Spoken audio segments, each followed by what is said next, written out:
La revue de presse, nos quotidiens nationaux et du nouveau sur le front de la présidentielle. C'est ce que rapportent vos journaux ce matin. La droite s'apaise, la gauche se déchire, estime le Figaro.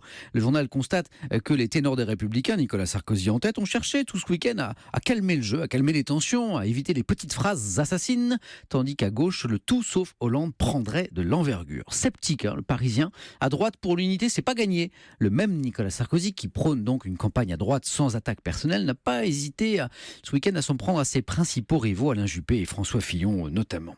Du nouveau dans la présidentielle, les cartes se rebattent en effet, juge l'opinion ce matin en sa une, constatant qu'Emmanuel Macron a répondu à la main tendue par le centriste Jean-Christophe Lagarde et que le numéro 2 du FN, Florian Philippot, a publiquement avancé l'idée d'une alliance avec Nicolas Dupont-Aignan. Merkel, le retour de bâton, c'est la une de Libération ce matin. Après, j'en parlais à l'instant dans le rappel des titres, le bon score du parti anti-migrant AfD dans le fief de la chancelière allemande lors d'une élection régionale.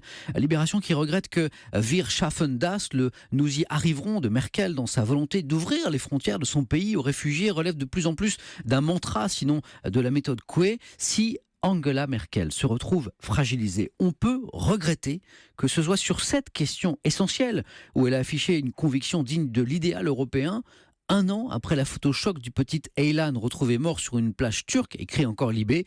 Il est désolant de constater que la seule à avoir eu le courage de répondre à cette urgence se trouve ainsi sanctionnée, isolée, si peu soutenue dans son combat.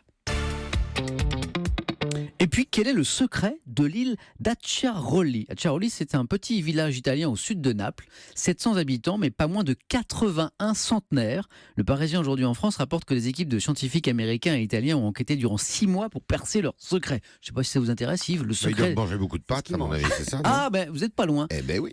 C'est un mélange de bon régime alimentaire, le fameux régime méditerranéen avec de l'huile d'olive sur les pâtes dont parlait Yves, d'activité physique régulière, d'activité sexuelle aussi, passé l'âge de la retraite, manifestement c'est important. Sport en chambre. Voilà, exactement. Mais aussi d'un excellent patrimoine génétique. Bon là, on peut rien de spécial pour les gènes, mais sur les 3 premiers critères, ça dépend que de nous.